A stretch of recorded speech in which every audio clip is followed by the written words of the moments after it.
So the Ninja Gaiden Master Collection is coming out, and there was this interview with the developer where he mentioned they couldn't go with the original Ninja Gaiden Black because the file data is corrupted or gone or unusable in some major way. And it's disappointing that as a fan, without a disc, it would appear that the best opportunity to experience this game as originally intended is gone. And just a few weeks back, on March 30th, 2021, the day Mario died, RIP Mario trended across social media as Nintendo pulled several legacy Mario titles from its digital storefront. Super Mario 3D All-Stars, a collection of Mario 64, Sunshine, and Galaxy, had launched to somewhat chilly fan reception. While it was welcomed to have the games on Switch, and in the cases of Sunshine and Galaxy, officially portable for the first time, but the games themselves were a bare-bones version of the originals, lacking any real upgrades or updates to speak of, despite the games being decades old. Nintendo would probably say they just wanted to give people the games as they remember them in the original version, but between this and the bare-bones re-releases of games that should otherwise be celebrated like a piece of gaming history as it is, and Sony's now infamous, why would anybody want to play that quote in regards to backwards compatible gaming, it feels like two of the three major players in the gaming space aren't interested in classics preservation, especially not if it means they can't repackage and resell it. So let's talk about Halo, the Master Chief Collection, and why it matters. Emceecee had the worst launch of any game I can remember. My friend and I planned out a little all-nighter and got off the next day of work. We got Domino's and a sixer of gamer fuel to mix with Tito's for the nastiest high-wire vodka drinks of all time. And Emceecee would be my first time buying a digital midnight release and planning to play it all night. Little did I know that the servers for the game and Xbox Live in general would be non-compliant, and the game would download at a crawl that lasted until 4 a.m. My buddy wearily drove home around 2:30. Both of us ultimately disappointed we had not to do but drink while waiting for the game to finish downloading. Little did I know just how long of a wait I was truly in for. After about 4 hours of downloading and another hour or so of buggy installing and reinstalling, I landed on the multiplayer menu.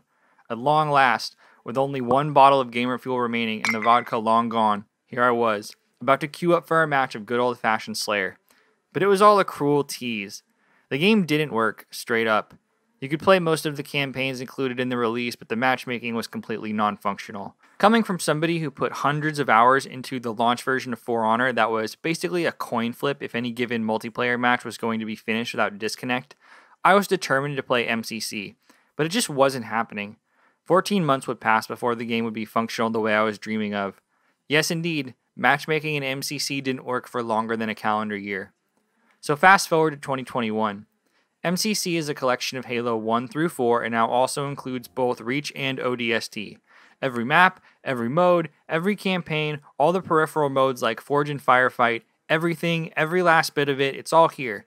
And more importantly for a multiplayer game, it all has matchmaking. As of this writing, I've played nearly 900 games of Slayer through the social playlist, hundreds of hours, thousands of kills. It's something that we take for granted in the modern era how significant good matchmaking is for the continued health and stability of a multiplayer title. People often talk about how Halo 2 revolutionized and popularized online multiplayer gaming on consoles, but what gets overlooked is how seminal matchmaking is to its place in the pantheon of gaming. For those who don't remember or are too young to recall, people used to host their own matches and you could pick them from a list of publicly open games/servers through the multiplayer menu. Whether or not you were on a full team or in a full game or with people who weren't just trolling, screwing around, AFK, or whatever was up to fate, the chaotic gods of the early internet. Halo 2 let you make one button press and search for the best game possible among everyone else in the world playing. Instead of choosing from a pool of 10,000 bad games, the game was funneling me into highly competitive matches over and over and over, with a frequency and ease of use that holds up to this very day. A pool of players is an ocean, and the matchmaking architecture are rivers that route these players into individual games. And it's rarely perfect, but it sure as heck beats always needing 3 to 15 friends to play with every single time you want to get a good match in.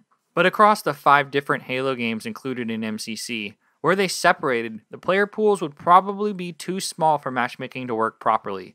The quality of games would decline and players would drift away. We saw this with the original Dark Souls on PC, which had a flourishing, even growing multiplayer population playing the fan mod DS Fix. But when a lackluster but still official remaster was released, it split the player base and the populations for both games ultimately declined as a direct result. Emceecee put everything together, and it lets players filter out their choices so they only have to play what they really want to play. I love Halo CE, and I have great respect for it, but I don't really want to play it anymore, especially the multiplayer online. It's an old game, and it feels like one, especially compared with the rest of the package. Really, as nostalgic as I am about it, I don't want to clunk around in Halo 2 that much either. I also really only want to play Slayer. I'm not big into the other objective game types. MCC is comfort food to me, and I can shut my brain off and throw up a positive KD spread in high scores while I'm half watching It's Always Sunny in Philadelphia out of my left eye because the muscle memory is just that strong. And all of that would be an obstacle for most games, but MCC has my back. I can just filter Halo 3, Halo 4, Reach, which is my absolute favorite, and Slayer only. I can also pick game size. Is it free for all, 4v4, big team, SWAT, everything I want, anything I want, it's all here. And I can always get a game in. The game is a little more dead on Steam than it is on Xbox, but I can always get a game in. I never waited matchmaking long, and 20 years later I can jump online and matchmaking will fill out a full 16-player match on Headlong in less than 3 minutes. Hell yes. And 343 have started to improve the individual titles even beyond their release versions. Mod support is a bit sparse but growing. Some of the Forge tools are here as well as custom games. A map from Halo Online, the canceled PC Halo 3 port, is making its way this year. A literal brand new Halo 3 map all this time later. The game is mostly just getting fancy new cosmetic upgrades, armor pieces, and nameplates, that kind of thing. It's hardly the most groundbreaking stuff, but as far as I'm concerned, it's all just cherries on top. I'm here to snipe people in Blood Gulch, and if I can do that with never before seen decals on my sniper rifle, even better. It's discouraging how difficult it can be to play classic multiplayer games in 2021, if you can play them at all.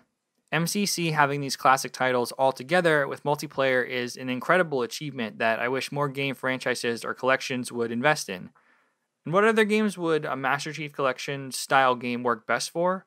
Anything multiplayer with multiple generations that could all benefit from a combined player pool and maybe some kind of modern matchmaking fits the bill. Splinter Cell, Spies vs. Mercenaries, and Assassin's Creed multiplayer suites would both make sense. The obvious collections would be from Nintendo, Mario Party, Mario Kart, maybe New Super Mario Bros. With matchmaking and online multiplayer integrated across ideally all titles, but individual titles at the very least.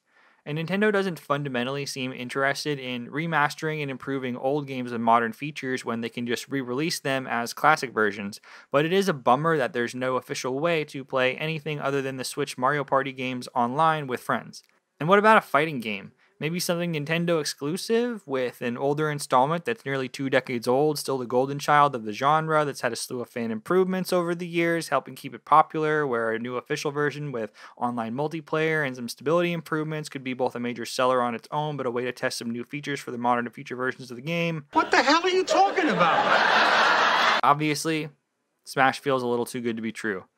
I personally would love to see a handful of first-party games, say N64 titles or the GameCube ones, bundled and integrated together, but that's kind of just wishful thinking. Melee in particular is a good comparison to MCC because it's a game that in 2021 has some real limitations if you intend to play it competitively. You might need a GameCube controller, maybe a CRT monitor, or you can run a ROM of the game and use Slippy, which is a fan-made netcode fix to the game that adds some modern improvements. But that's exactly the problem. Nintendo has left Melee in the vault so far, and it's been left to fans and enthusiasts to figure out how best to optimize and improve the ROM, and how best to preserve playing the game in its original intended way. And all of this could be fixed. These Melee worlds could be unified with the right update or remaster or collection or whatever you want to call it. While MCC is still getting new seasons, fresh content, and yes, even brand new multiplayer maps after all this time, I get the sense the game is rounding into its final form and development is winding down. 343 has said as much, that they plan to continue to support the game, but the state it's in currently is largely how it's going to stay. A rocky launch with some ups and downs since, I'm very happy to see MCC ending its story in a completed and mostly polished state. MCC is the type of legacy game that will be played for decades, and Microsoft can give it away as a staple app with new hardware in the future. But I would love nothing more than to see Halo 5 get added to the collection, and we know that the game is already running on PC. But it seems like an update or expansion requiring that kind of developmental commitment for MCC is not a priority for 343 right now, understandably so. If this is it, and MCC has entered maintenance mode, it has been a tremendous success and will continue to be a prestigious part of the Xbox identity. Go work on Infinite, fam. You done good. What game franchise would you like to see released as a collection with matchmaking and revitalize the multiplayer? Let me know in the comments. I think there are a ton of older franchises that could benefit from the MCC treatment, and I hope, sincerely hope, that despite some warranted skepticism, that Sony and Nintendo, and even Microsoft to an even greater degree, will dig into their back catalog and find series, franchises, and even just games with single sequels, where a little modern touch-up could make an old experience feel alive once again.